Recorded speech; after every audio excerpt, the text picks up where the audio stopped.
más que mensajes, una enseñanza que yo recibí estando en el instituto, y fue muy emocionante poder darla, y sobre todo un poco de nervios porque tener a mi maestra ahí, todo así, no sé. Pero gracias a Dios se dio todo, y esto va a ser de mucha bendición, porque para mí fue un regalo tremendo cuando Dios me enseñó todo esto, y yo sé que va a ser de gran bendición para usted. Tómelo como un regalo también de parte de Dios, abrácelo, quédese con él y llévese a casa. Entonces, antes de empezar, yo quiero que abra su Biblia en 1 Corintios capítulo 1, del versículo 26 al 28.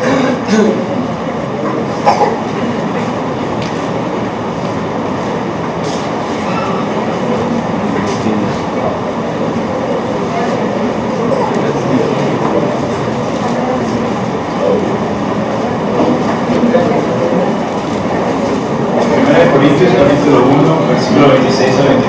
¿Ya está ahí?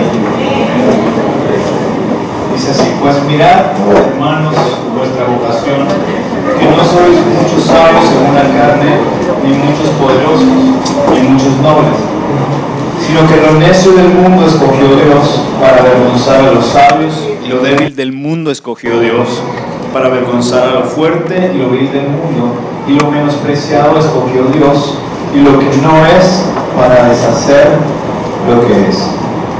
Quiero que cierre sus ojos ahí donde está y le pida al Espíritu Santo cuando hable esta mañana que sea Él quien le hable. Espíritu Santo, te damos gracias por estar aquí con nosotros. Gracias porque cada domingo te haces presente aquí. Nos encanta ver cómo tú entras con anhelo para adorar junto con nosotros y amarnos y hablarnos. Hoy te abrimos nuestro corazón. Hoy la casa de Dios se abre las puertas de su corazón para que tu palabra entre al más profundo de Él. Te pedimos que seas tú desde este momento. Espíritu Santo, haz que mi voz sea el eco de la tuya y que sean tus palabras y no las mías. Que sea tu mensaje y no el mío. Que seas tú y no yo, como siempre lo has hecho. Tú eres quien ha hecho todo hasta el día de hoy, y es por ti que las cosas suceden.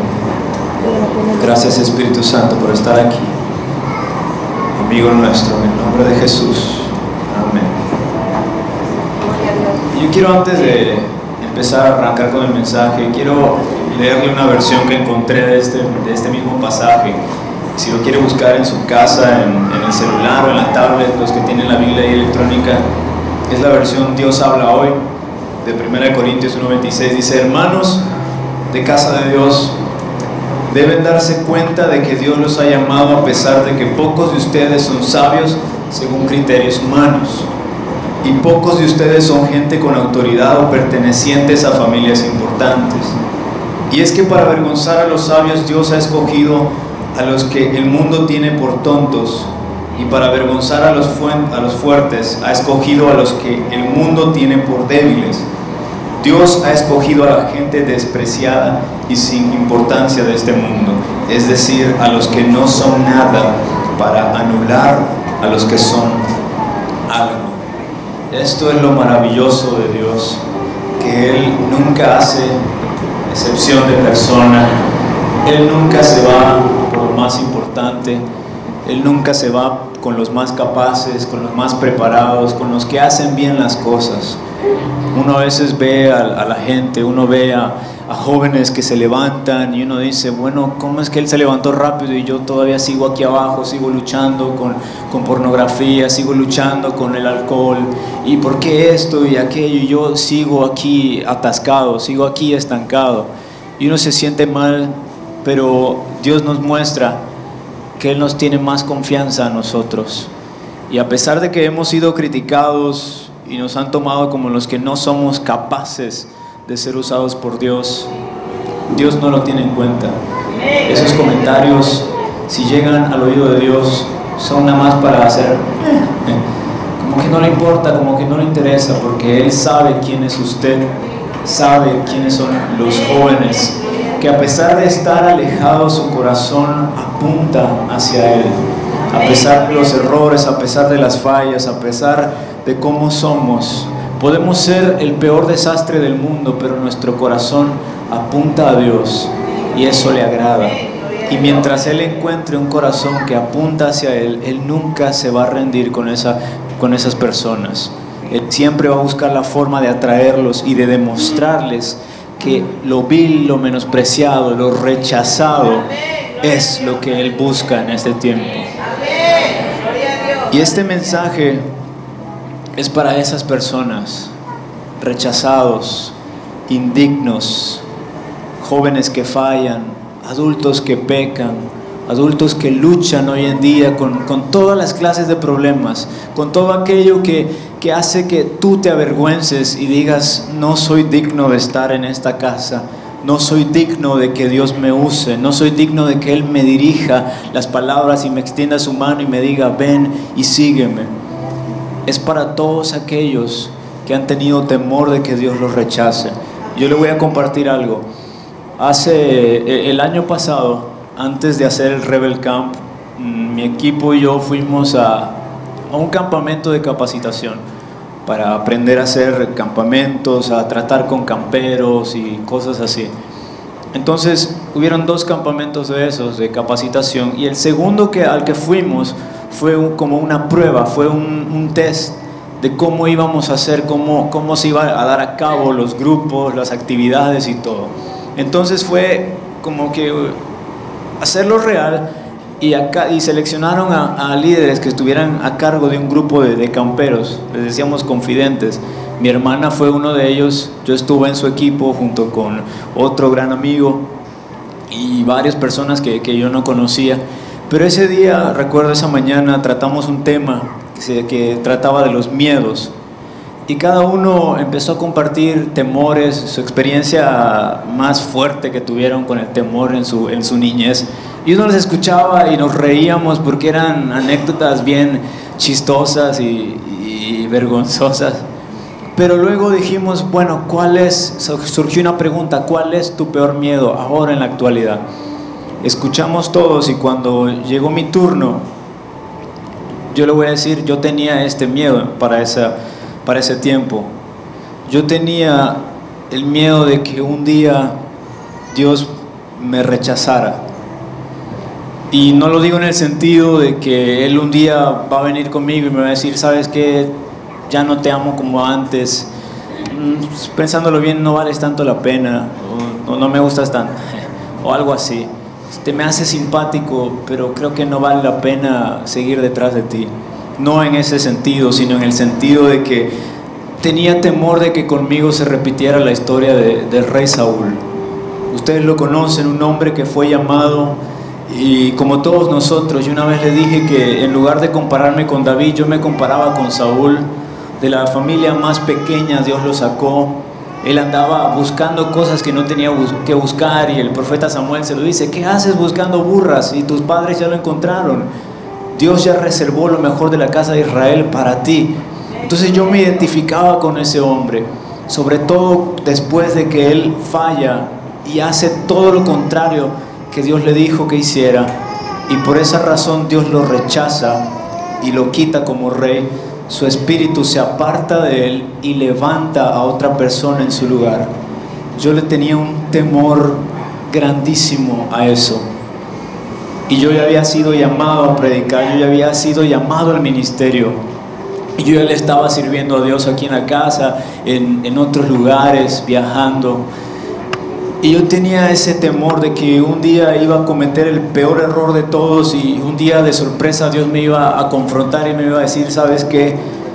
Te observé, creíste que no te iba a ver, pero me ofendiste, me dolió tanto lo que hiciste, ya no te voy a usar.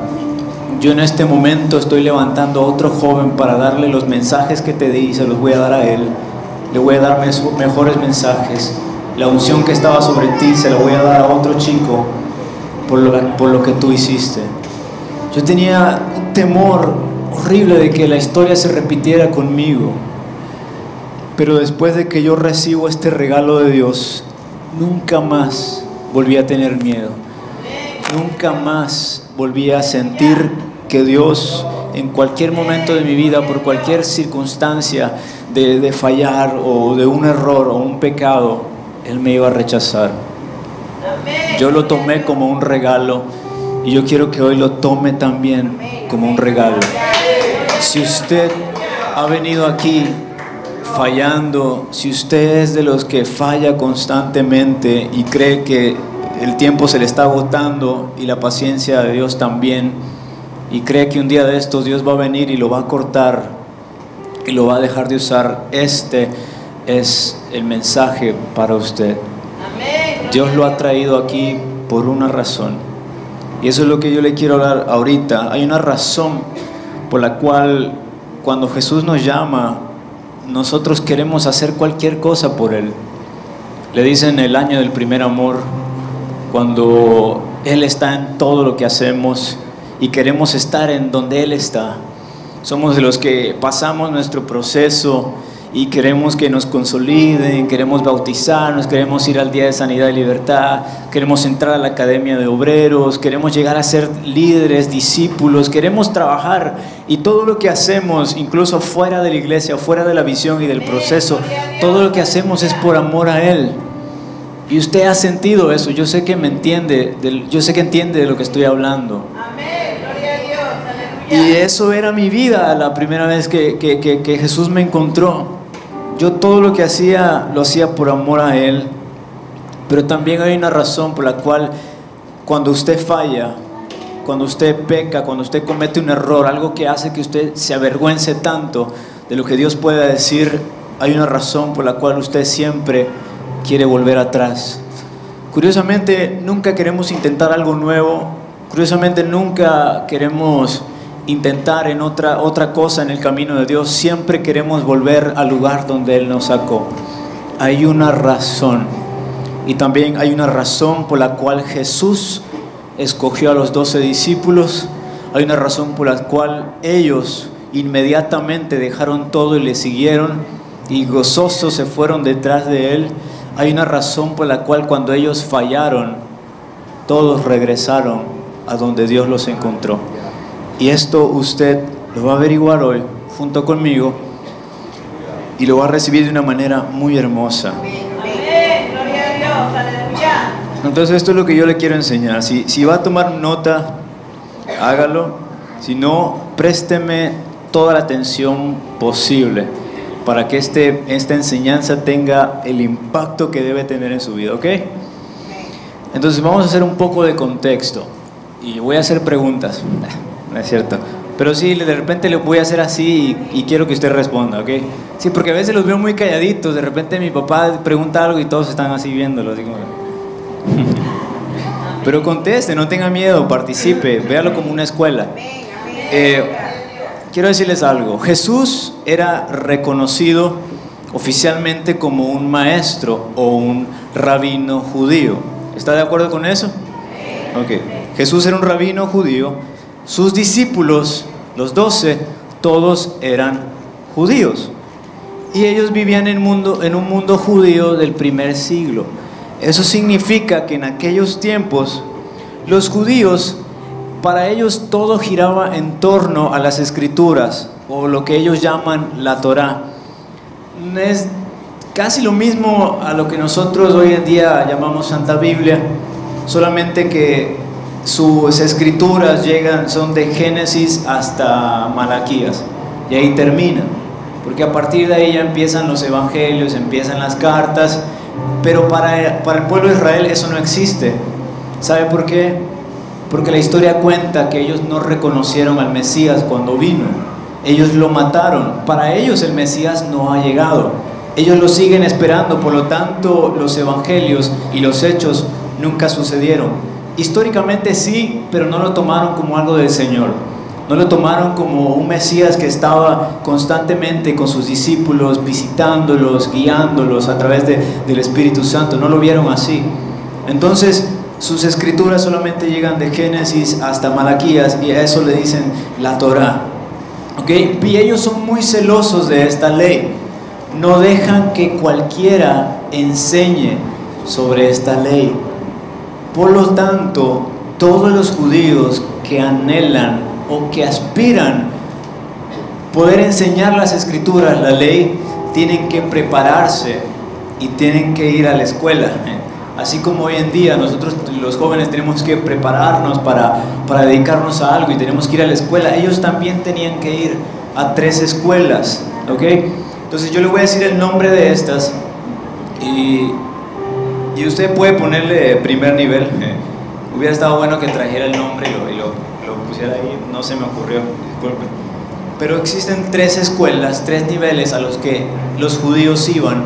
Y esto no empezaba a la edad de los 12, a una edad en la que ellos ya tenían conciencia de qué eran las escrituras.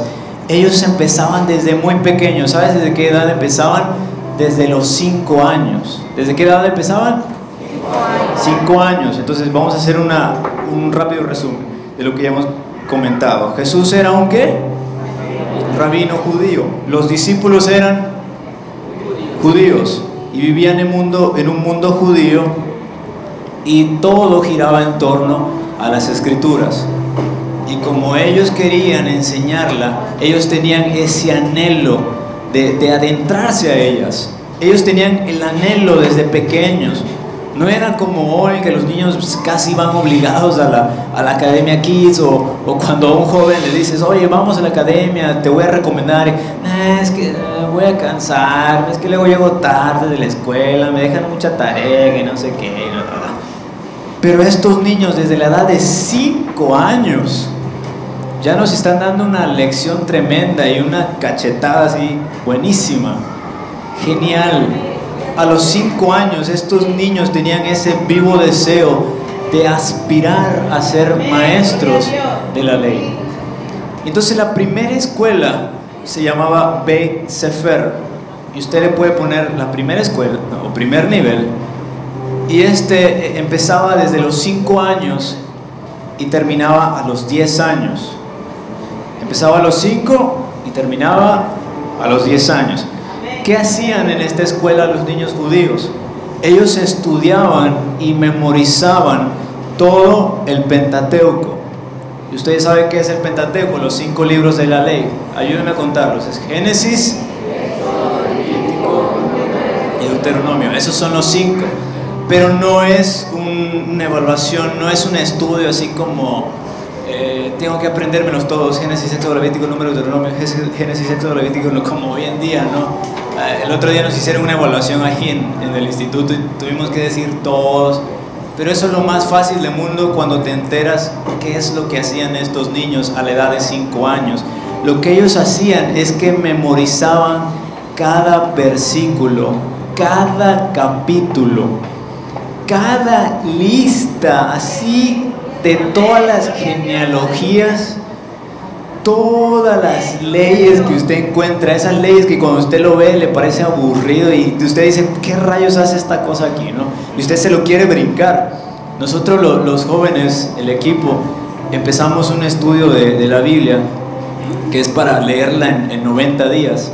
Y ya comentábamos que, su mecha, cómo cuesta eso de leer las genealogías y luego cuando entras a las leyes y que no, ¿qué hace aquí? Y la sangre acá, y lava acá, y corta acá, y pone esto aquí y acá. Imagínense a los niños tener que memorizar todo eso de manera ordenada. Ahora sí es para que cuando salga de aquí y usted vaya a la academia, usted diga, está fácil, sí puedo con esto. Entonces, cuando terminaban ese periodo, cuando llegaban a los 10 años, venía el momento de su evaluación y entraba un rabino, un maestro así, intimidante, bien paradito, firme, y enfrente de él todos los niños de 10 años. Y el rabino decía, ok, recítame de memoria el Pentateuco. Y empezaban desde versículo por versículo, sin equivocarse, sin saltearse ningún versículo, sin cambiarlos de orden. Tenían que hacerlo tal y como está escrito y decirlo. Era impresionante lo que estos niños hacían. Entonces, ¿qué pasa si lo dicen bien? ¿Qué pasa si logran decirlo todo? Resulta que el rabino le extendía un apretón de manos así Y con frialdad les decía: hijo, felicidades, tienes todo lo que se necesita, tienes la capacidad de llegar a ser un buen maestro de la ley. Sigue adelante, nos vemos en el segundo nivel, nos vemos en la segunda escuela, decía. Y era impresionante eso. Imagínense la ilusión de un niño de 10 años escuchar las palabras de un maestro de la ley que le dice: lo estás haciendo bien, tienes la capacidad de lo que se necesita para llegar a ser uno de nosotros. Pero también yo me hice la pregunta que a lo mejor muchos están haciendo ahorita: ¿qué pasa con los que fallan? ¿Qué pasaba con los que se equivocaban de versículo, los que se comían una letra, o los que se comían una palabra o un versículo entero? Dice que los rabinos, al momento de ver que el niño fallaba, el rabino decía: hijo, con mucha frialdad, nada de ternura, ellos decían: hijo, no tienes lo que se necesita para llegar a ser un maestro de la ley. Y escuche esto: vete y aprende el oficio de tus padres. Eso es lo que le decían.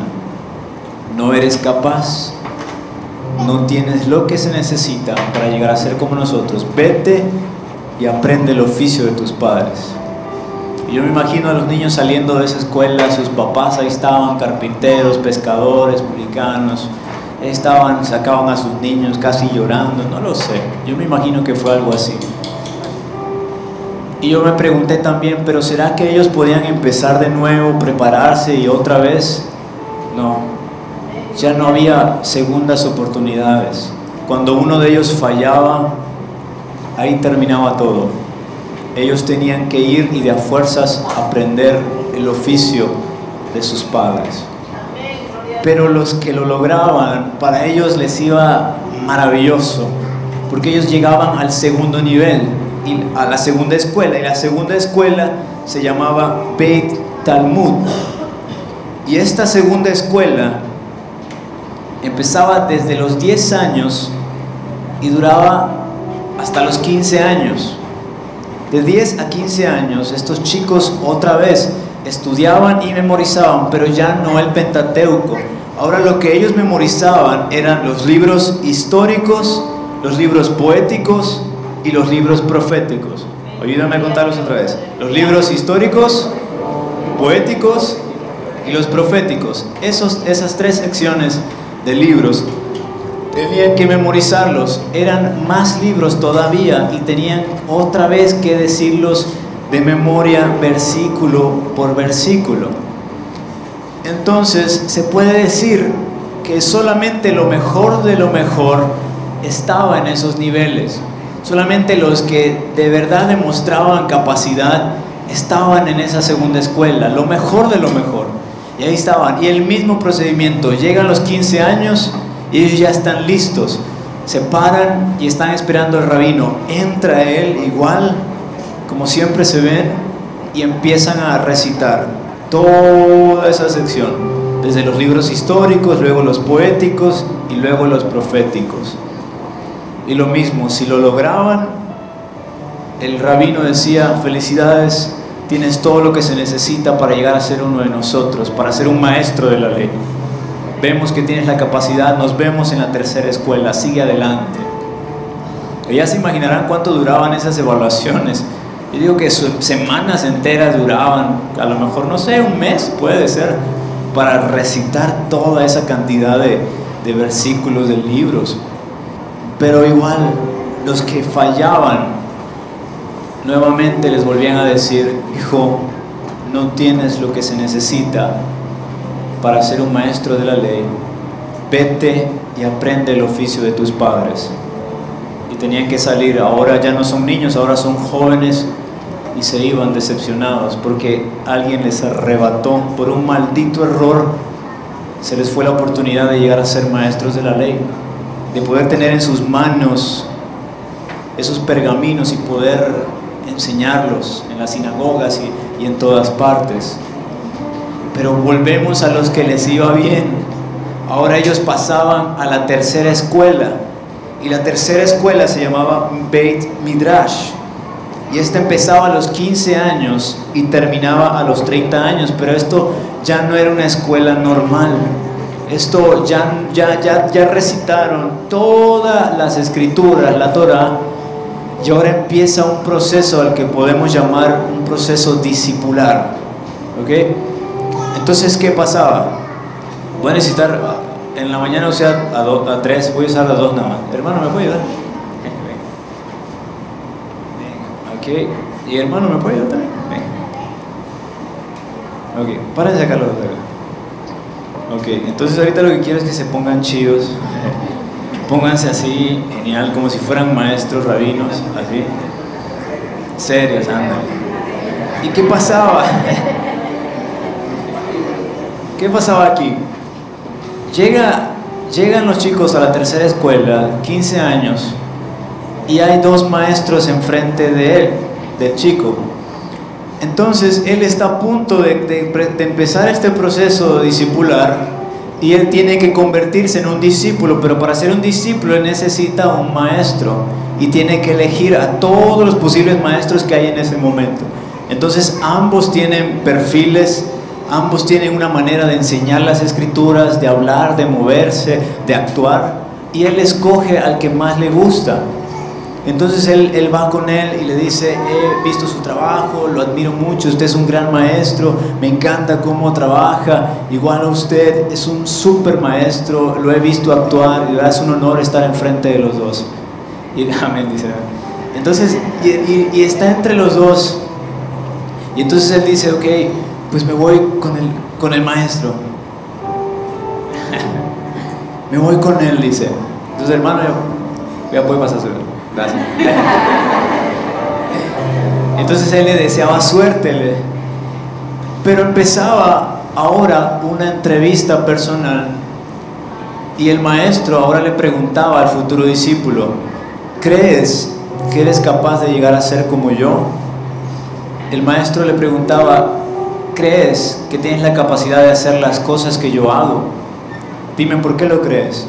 Entonces yo le decía: porque yo soy el mejor de lo mejor, porque en la escuela a mí me fue bien, porque recité la Torah de memoria, nunca me equivoqué, y creo que yo puedo ser uno de los mejores maestros que existe en esta época. Entonces a él le gusta mi respuesta, ve que hay talento en mí, y él decide apoyarme.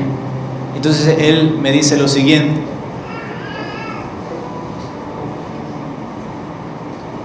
ok, ven y sígueme. Y empezaba el proceso discipular.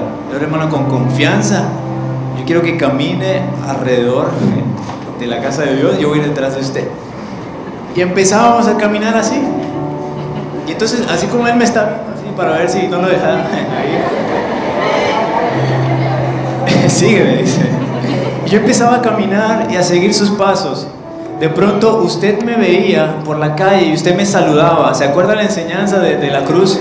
Y usted, en lugar de decirme Dios te bendiga, usted me decía que el polvo de los pies de tu maestro siempre te cubra el rostro. Y yo iba detrás de él, de vez en cuando él volteaba a ver hacia atrás para ver si sigo detrás de él, y yo le sonreía así para que viera el polvo en mis dientes y estuviera orgulloso de mí. Y lo que él hacía, yo tenía que hacerlo. De vez en cuando él enseñaba y esperaba que yo igual le enseñara en la misma forma en la que lo hace. Hacía cosas, no sé, y él esperaba que yo las hiciera igual, incluso aún de una manera más perfecta, más eficaz de la que él lo hace. Gracias, hermano. Y así empezaba, y eso duraba 15 años. Y ahí estaba el joven creciendo. Y ya cuando llegaban los 30 años, después de caminar 15 años detrás de ese maestro, ambos se detienen. El maestro lo voltea a ver y le dice: ok, veo que eres capaz. Todo lo que te pedí lo hiciste y lo cumpliste al pie de la letra. Nunca hiciste nada malo, nunca me contradijiste, nunca hiciste lo que quisiste. Lo hiciste de una manera perfecta. Estoy orgulloso de que hayas sido mi discípulo, y ahora sí te extiendo la mano y te nombro rabino, uno de nosotros. Ahora puedes enseñar las escrituras. Y el adulto ahora ya es un adulto, ya no es un joven. Ahora puede sentirse orgulloso de que hizo una carrera perfecta, y se puede sentir y decir y afirmar que Él es lo mejor de lo mejor. Amén. Gloria a Y ahí Dios. está, un nuevo rabino. Pero, ¿qué pasaba con el que fallaba? ¿Qué pasaba con el que hacía todo lo contrario, con el que se quedaba atrás, se cansaba, se lastimaba y ya no quería seguir? El que cuando su maestro lo miraba y él estaba atemorizado del camino, porque de eso se trataba. Cuando el maestro decía, ven y sígueme, era similar a lo que Jesús les dijo a sus discípulos, vengan y síganme, y dejando todo le siguieron. Entonces el discípulo tenía que dejar casa, tenía que dejar familia, tenía que dejar la región, y eso podía ser algo atemorizante. Y si él veía eso en mí, él iba a decir, no, este chico no la está armando. Y a los 30 años él me iba a recriminar eso y me iba a decir, te he visto y has sido uno de los peores discípulos que he tenido en mi vida. Y te lo podían decir con una crueldad tan fea, sin filtros, sin importar si te lastiman o no.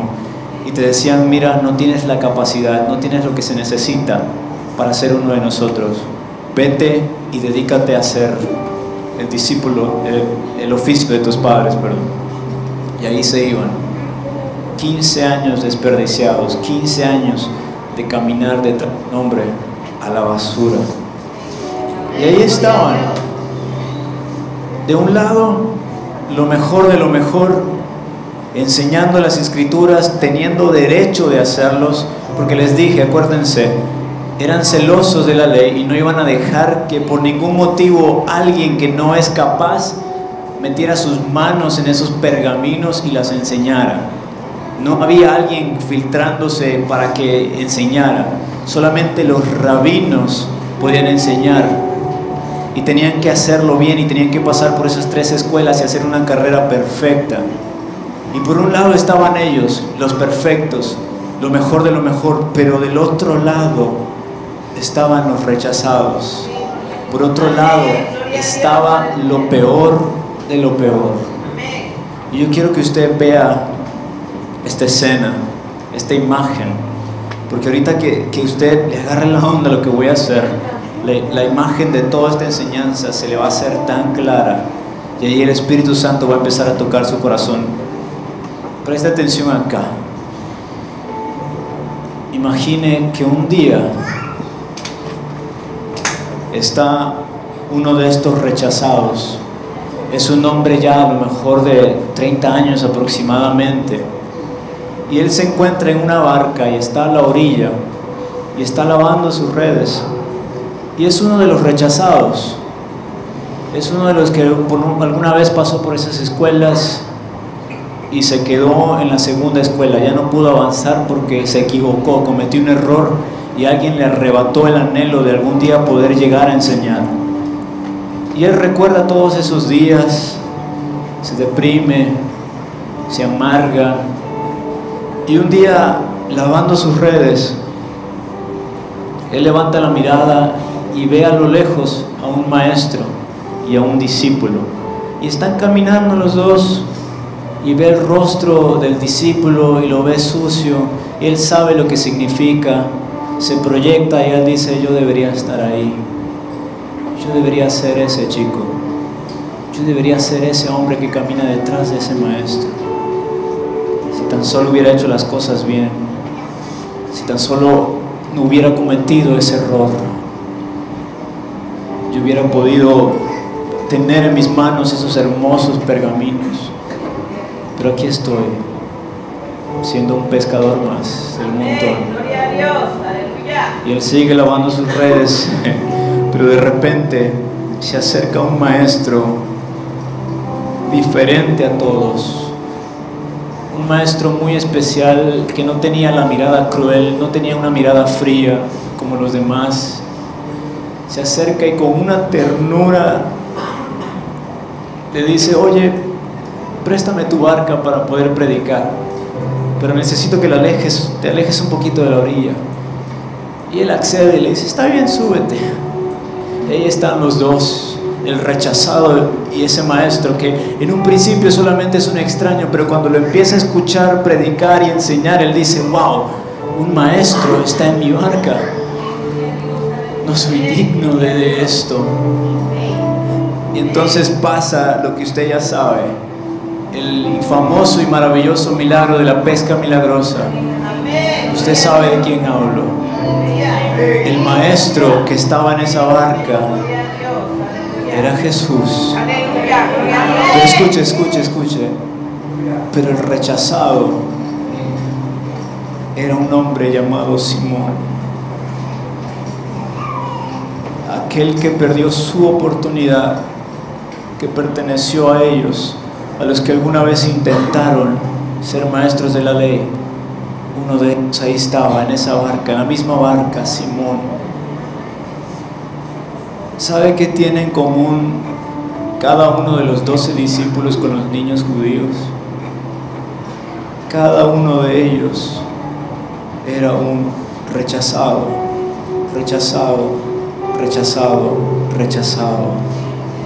Cada uno de ellos, siendo judíos, tuvieron el mismo anhelo. Y un día, a los 5 años, imagínense eso, llega un niño llamado Simón, emocionado, y se despide de sus papás y les dice: que te vaya bien con la pesca, papá, yo voy a estar aquí, te veo en 5 años.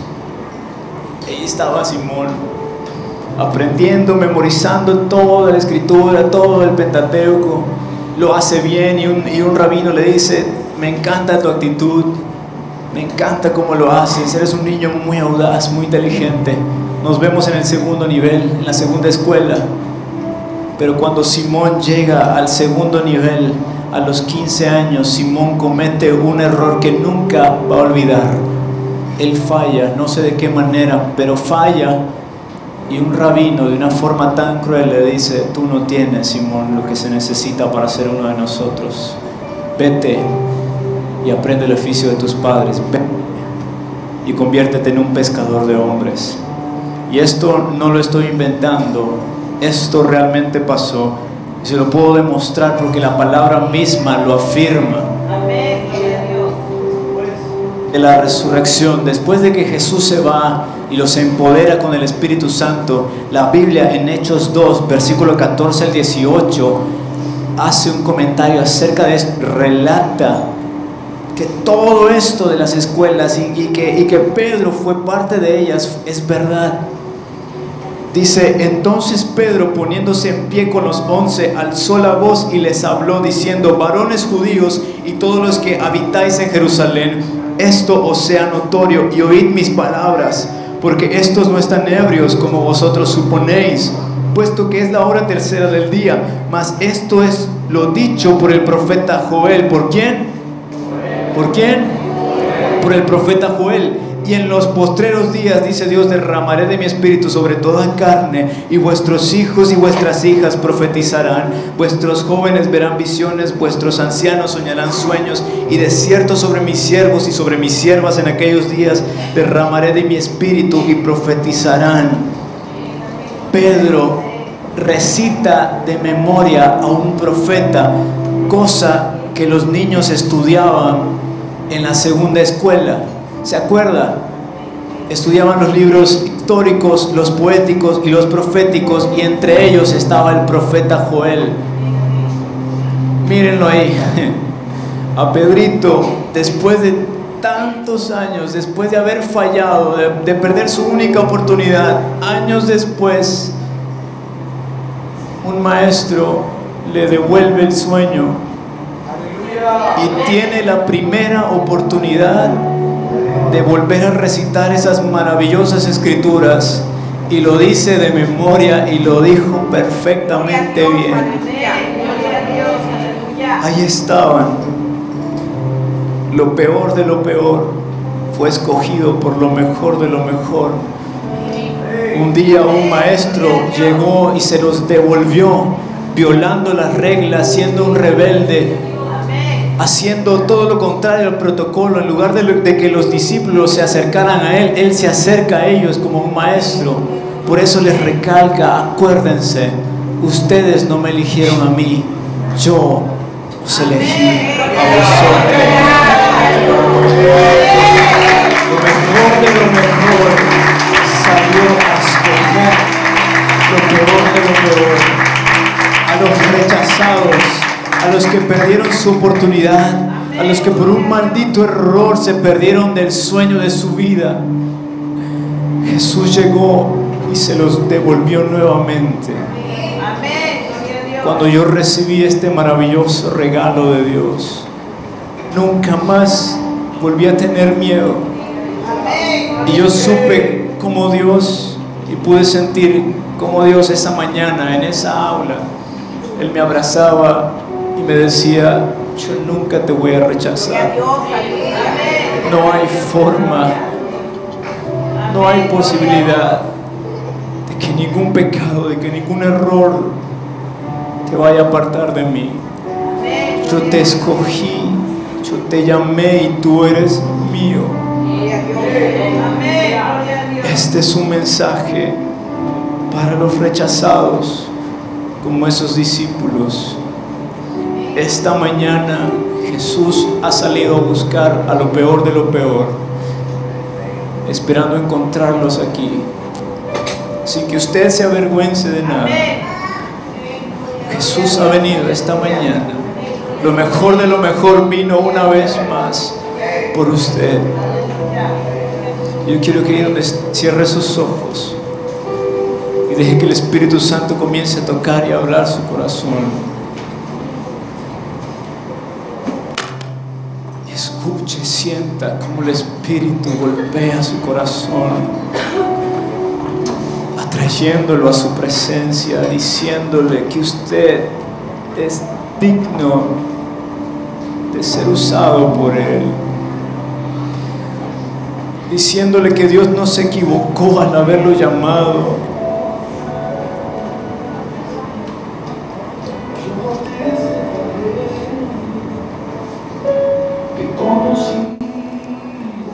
Esto no comenzó hace unos años. La relación que tú tienes con Dios comenzó en la eternidad. Te santifiqué, te escogí. Naciones esperan por ti. Puedes sentir como Dios te canta esto.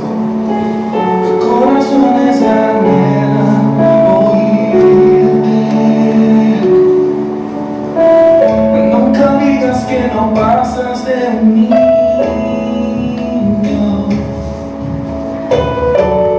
Mira con mis ojos, mis promesas son para ti.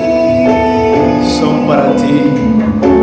Conozco tus errores y defectos, sé de tus He sido testigo de tus errores, pero aún así te quiero usar.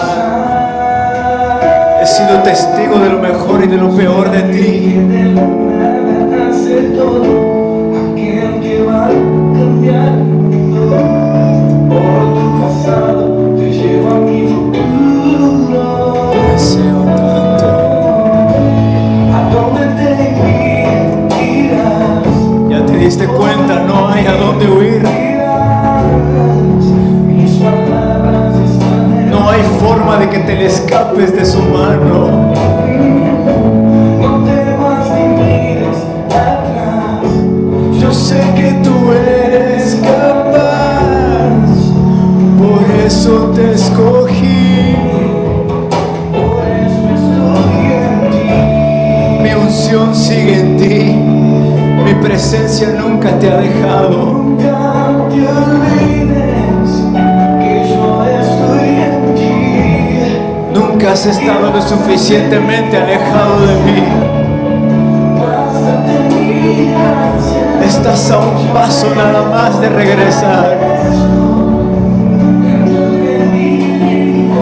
Hoy te devuelvo los sueños.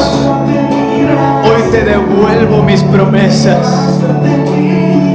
Hoy yo hago renacer mis sueños en ti.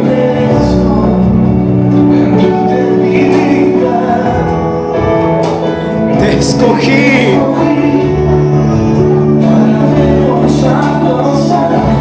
Eres mío. Eres mía. Y eso nunca cambiará. Para el mundo eres lo peor de lo peor, pero para mí eres lo mejor de lo mejor.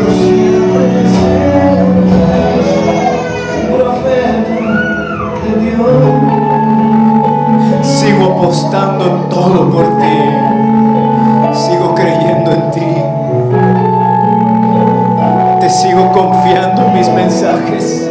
Te sigo confiando en mis palabras.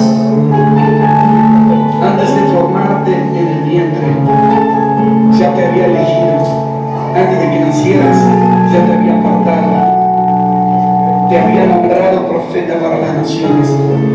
Yo le respondí: ah, Señor mi Dios, soy muy joven y no sé hablar. Pero el Señor me dijo: no digas soy muy joven, porque vas a ir a donde quiera que yo te envíe y vas a decir todo lo que yo te ordene. No le temas a nadie, que yo estoy contigo para librarte. Yo estoy contigo. El Señor. Luego extendió el Señor la mano y tocándome la boca me dijo: he puesto en tu boca Nunca mis te he palabras. dejado. Mira, hoy te doy autoridad sobre naciones y reinos para arrancar y derribar. Eres perfecto, eres perfecta para mí. Para construir y para plantar.